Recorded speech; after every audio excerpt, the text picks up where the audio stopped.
Hey, what's up? My name's Chris Brassa. I'm the creative director and one of the artists at Red Hook Studios, working on Darkest Dungeon II. Hey guys, I'm Tyler Sigmund. I'm the other co-founder of Red Hook, and I'm the design director. Also coincidentally working on the same game, Darkest Dungeon II. Glad to have you, Tyler. Chris is like, the first time I've heard of this. What is this? Who are you? Yeah. By the way, Chris, I'm working on something different. I hope you like it. Yeah, Dakota mining simulator. So my first question is, like, how has development changed since you guys originally? Because Darkest Dungeon was originally a Kickstarter, and you had stretch goals and things, milestones to make based on the funding that you got. How has that changed from Darkest Dungeon 1 to 2? Well, I mean, the biggest thing is we did the first one, we started with a team of like 2, then 3, then 4, then 5. So we had 5 core people for a while. And now we've got 20 core, kind of not counting some of the other contractors stuff. So right away, that's a big difference. The opposite answer is, like, one of the things that's been the same is that, we had a vision for what we wanted Darkest Dungeon 1 to be, but we had to scale it based on how we felt it would perform, in the market. So doing things like Kickstarter or releasing a teaser sort of allowed us to inform ourselves as to how much appetite was out there for what we were doing. And then obviously, funding was a big deal for us and a kind of a big gate, and we could only, design as far as we could afford to, in the literal sense. So with the second one, we sort of are just more empowered to say, okay, here's the total design, like we did with the first game, and then just work to pursue that. We've still made some pretty significant cuts, and the game has kind of tried to, find its identity, just like every other development process. But in that sense, it's been similar, and we're fortunate enough to be able to afford the additional staff. Yeah, I guess the funny thing about Kickstarter was you make the campaign in advance of making the game, really. I mean, we made enough game to be able to show it off and say, hey, it's not just concept art, But the stretch goals were interesting because you're sitting there trying to basically come up with other cool things you can do in the game at the moment where you're also just dealing with the onslaught of kind of customer support emails and things. And it was fun though, but sometimes you do kind of sign yourself up for stuff that, halfway through development you go, oh man, do we really want to do that thing? We're pleased to say I think we delivered on all the stretch goals. Some of them had to come after release of Darkest Dungeon 1, but we took that really seriously. So this time we just have created our own stretch goals in our heads. Yeah. But at least it has a little more flexibility where, if we've been halfway through and we look at something and say, oh, that doesn't really fit the game anymore, then we can quietly kill that without having to, convince people that it was a good idea. Would you say that Darkest Dungeon 2 is the the true vision of the game, recognized? I feel like that's a trap question. I think any game in its conceptual form is like perfect, right? Like you can imagine it and it's great and it's going to look good, it's going to play awesome, and all the systems interact really well and the art, looks spectacular. And then when you go to make it, you get like, things break down, production processes, code base, art production pipeline, like the real world gets in the way. And so I think what I would say is that we set out, the two of us in my basement early, to make exactly this game that we're making for Darkest Dungeon 2. I don't know that it's the truest, most beautiful form in its, like the pure drop from the sacred goblet or whatever, but we certainly haven't like had to pivot radically, and we've been able to sort of like continue in the pursuit of our initial vision for the game. Which is very much kind of like a spiritual successor or like a companion to the first game, but not a direct, it doesn't inherit directly from the first one, because we didn't want to invalidate the first game. A lot of times you see sequels come out and they're mechanically, artistically, scope-wise, they're more robust. They're better, by all measure, they're better than the debut title. But they don't sell as well or capture people's imaginations as vividly, oftentimes, just because they inherit so much from the first game. So we decided to take a few risks and try something a little bit different, and let this game sort of breathe and be a different game. I think we were super lucky. I don't know if this is what you're asking, Greg, but yeah, maybe a lot of sequels are trying to just become the best, most perfect version of that game idea. And I mean, I think Darkest Dungeon, we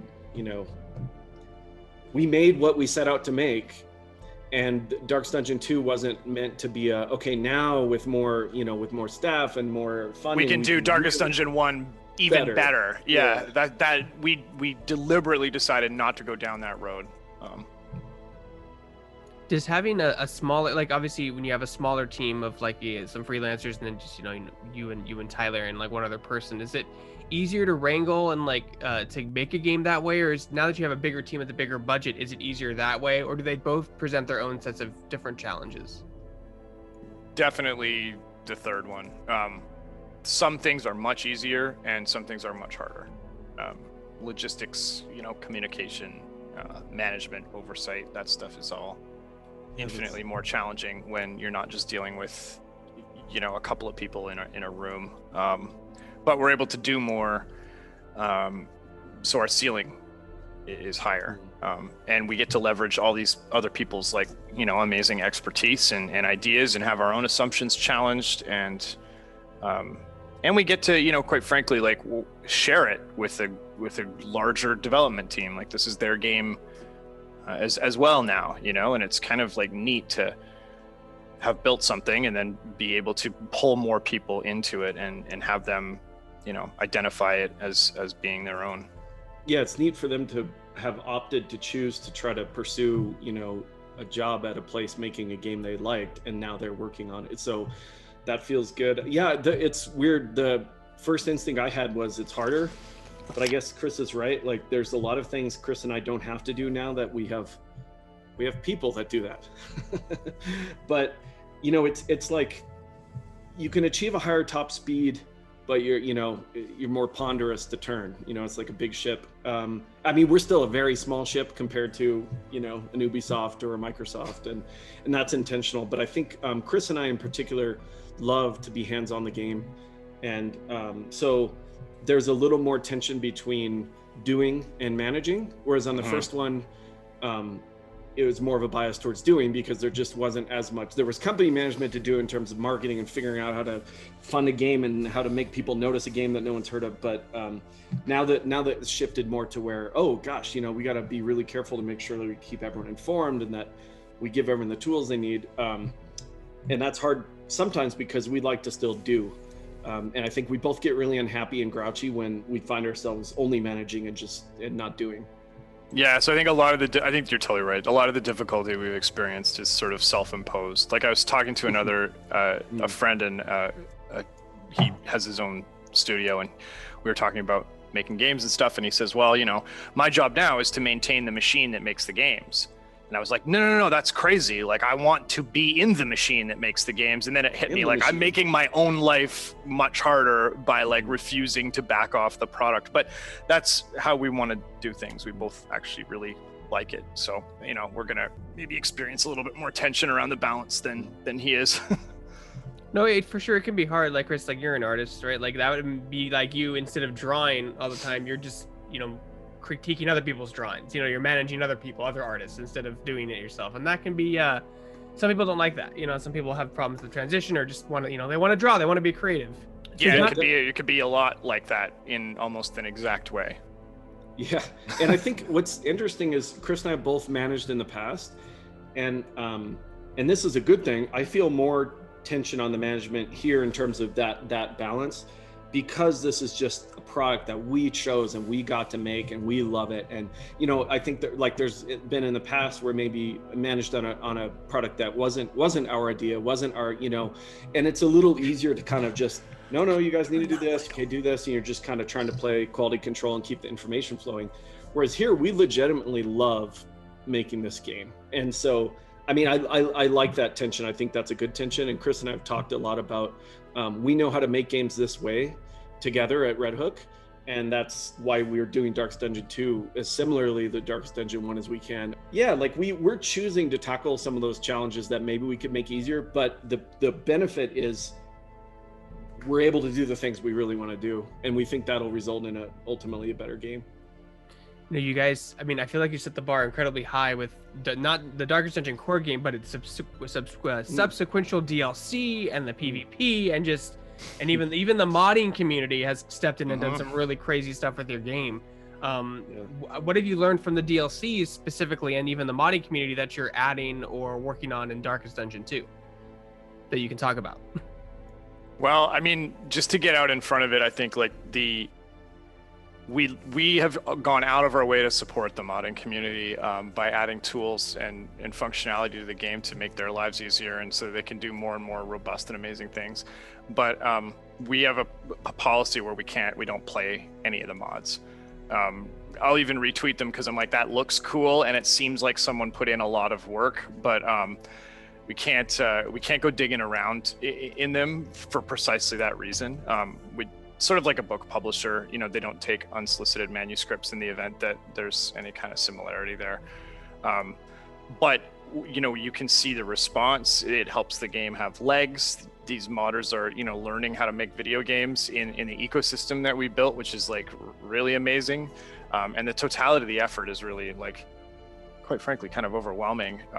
It's pretty rad. Yeah. I mean, and our community manager, so we have full-time community manager now, and they're doing contests, and she's like highlighting mods, I think, every week, which is really cool. And that just shows that, you know, like our last release on the game was a year ago, the Butcher Circus, the PvP, but things are just super active, and that's been a big factor. And you know, it's just great to see the creativity. On the DLC side, I would say one of the really fun things we did, I think, was we didn't make a DLC strategy from the beginning of like, this is what we're going to do, this is our cadence, this is like, and there maybe is an argument for business wise we should have, but we really just kind of made DLC based on how we felt led to create. You know, the game did well, so we decided we wanted to make a DLC, and then our eyes are bigger than our stomachs, so we made the Crimson Court, which ended up being a really massive, you know, classes, dungeons, tons of new monsters, you know, like it was a big one. And we tried to price it at a really good value. And then we're like, that was fun. Okay, let's do another thing. Let's try a hero class. And Chris, you can tell the story about our hero class scope. Well,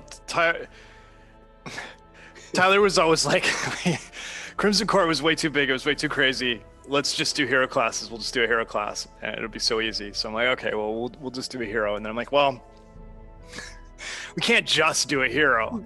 Like, you can't just give somebody a hero with like a bunch of skills and then say goodbye. And he's sitting there like pulling his hair like, yes, you absolutely can. You know, I'm like, no, that doesn't seem right. What if they had flashbacks and we had snakes, but then you need like a snake boss and then you need two smaller snakes. And yeah. So, but I think like to Tyler's point, like those moments are really enjoyable, and not having a battle pass or like a predefined commitment allowed us to sort of follow the creative breadcrumbs. You know, the short version of our DLC strategy was, let's swing for the absolute fence with Crimson Court. We're exhausted. Let's do something smaller. Hey, wouldn't it be neat if we had a kill counter? Let's build an endless mode. And then a while later, I wonder if our game would work for PvP. I feel like it could work for PvP.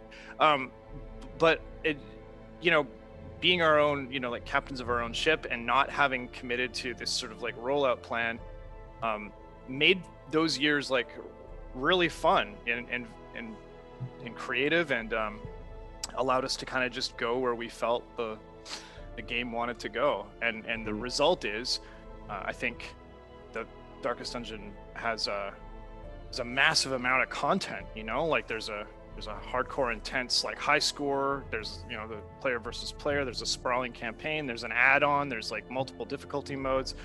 And so I think as a total effort, it really sits on its own. And we did so much with it that when we sat down to talk about like what we would do next as a project, I think we just both intuitively felt like trying to, I mean, just to go back to your earlier question, trying to, you know, now let's do it again but better. Or let's throw that out and trump it with a game that's just basically the same thing except just more polished. That didn't really feel compelling or even doable because of the, amount of work that had gone into it, and the sheer scope of what Darkest Dungeon and all of its DLCs entailed. And so we're like, let's just not try to tear down what we made. Let's just build something new and different that stands on its own.